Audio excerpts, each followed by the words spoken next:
I would like to express how I understand the procedure, lalong-lalo na doon sa unang grounds na binabanggit. At being a non-lawyer, I have to aralin po kung paano ko titignan yung sufficiency in substance. And sa akin pong pagre-research, lalong-lalo na ngayon na narinig ko si Congressman Rufus, pag ina-assess natin yung sufficiency in substance on the first allegation, natutunan ko that I have to look for the act, the document, and the violated duty. So dun sa first allegation, yung BBM formula is the act. But you will have to ask the question, who committed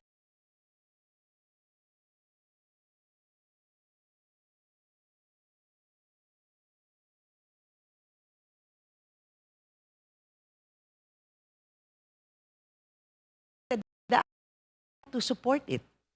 Nandun ba yung document to support the allegation? Dapat hinahanap natin yan pag nag-judge tayo according to the sufficiency of substance. At ang pangatlo po, yung violated duty.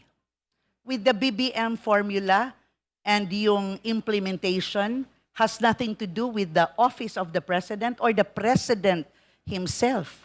Paano magiging si Presidente ang person to be blamed para dito sa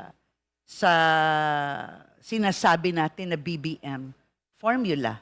You cannot see the hand of the President in all this accusation. Lalong-lalo na dito sa unang sinasabi nila ni BBM, the BBM formula. I think we have to go back to DPWH dahil sila yung nag-i-implement ng programa.